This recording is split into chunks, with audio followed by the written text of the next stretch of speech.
a steel city, a city where black immigrants from the South work in factories and live in neighborhoods with white immigrants from Poland, Russia, Serbia, Italy, and so on.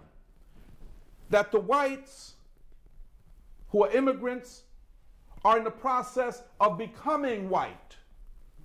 A lot of people are not aware that they didn't start out as white people. They were physically white, but not sociologically white. They became white. To become white, you have to be anti-black. And so Mr. Yabolinski is becoming white by attacking this young child, Piccola.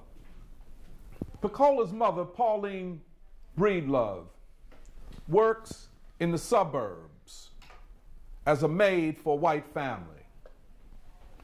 And I think many of us have relatives who have worked for white people in the suburbs. I know coming up, I used to see women and my grandmother coming home often with used clothes from the white people's houses.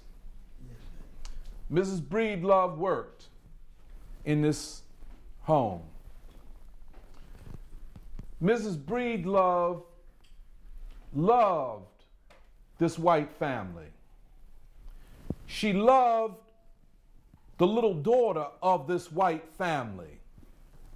And this child referred to Mrs. Breedlove as Polly, her first name.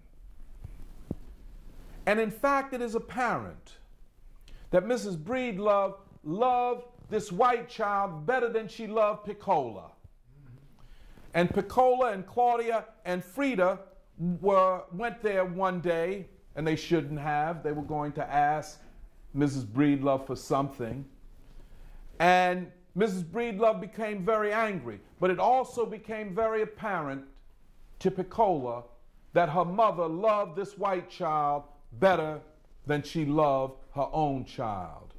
That she was a different woman in this paradise of whiteness than she was in her own home. This study of double consciousness, this existential study of double consciousness, is, I think, one of the best examples and concretizations of what Du Bois was talking about.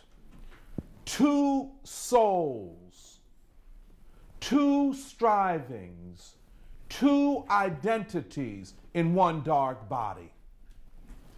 This is not just a literary trope. This is a psychological reality. And what Du Bois argues is that the double consciousness ultimately prevents its victims from fully realizing their own humanity. A struggle between the white world's view of you as inhuman and your sense, but I have some humanity. What do you believe? What do you act upon? The Breedlove family not only thought they were ugly, but as Morrison said, they believed they were ugly. A belief stronger than a thought. How do you undo such a deep conviction? When you believe that you're, and then once you believe you're ugly, you act like you're ugly. You think of yourself as ugly, and therefore you are ugly. Well, Morrison has plumbed a major part of the spiritual and existential realities of blackness in the United States. Her concept of time is, to me, the counter to the myth that we have entered the trans or the post-racial society, that we have transcended race. Her idea of the ongoing problem of double consciousness and its negative impact upon the life world of African Americans is still a very important feature to understanding black people. Now, I just want to move away from Morrison for a minute. We can come back to her. Aretha Franklin. Now, take a little tension out of the room. Let's get a little tight up in here.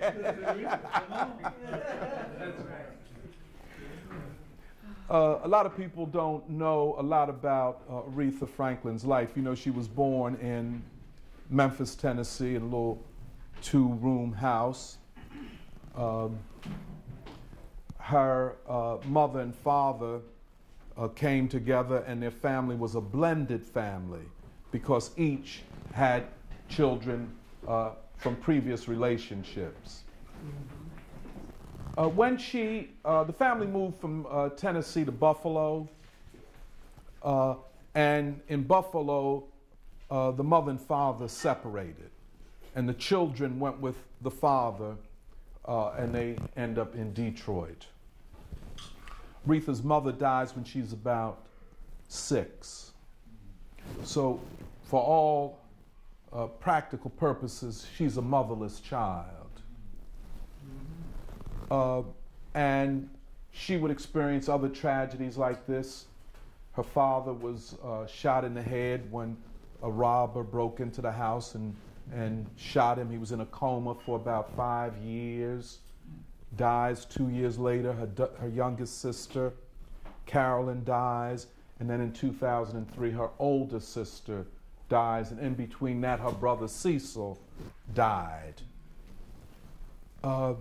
Which makes her life that much more heroic, and the gift that much more meaningful, the sacrifice that she had to make to give this gift. She, however, is a child of the sanctified church. Zora Neale Hurston writes about the sanctified church. Sanctified church can be Baptist, Methodist, Pentecostalist. Now even you got some Catholic sanctified churches. But the sanctified is the mode of ritualization of African spirituality. The sanctified church embraces the African in you.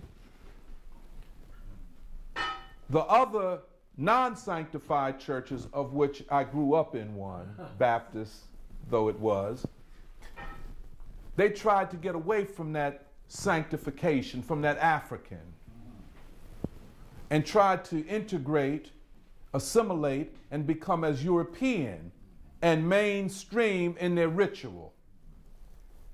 But Aretha comes out of the sanctified church. Her father is one of the great preachers in African American history, definitely the rival of Martin Luther King, and it was recognized that way. But C.L. Franklin navigated the secular and the sacred. So in Aretha's house, you have Marion Williams, the great gospel singer from Philadelphia, Clara Ward and the Ward Singers. It's very interesting. Y'all familiar with Clara Ward? Mm-hmm. People don't know this, but Clara Ward and Aretha Franklin were lovers for a while. Mahalia Jackson, Sam Cooke, the great Art Tatum, the stride pianist, they all came through Aretha's house and in her church. Her father was one of the great civil rights activists and militants and organizers in the city of Detroit. So here you have the intersection of this great spiritual heritage of the sorrow songs and the blues with the civil rights movement and the United Automobile Workers.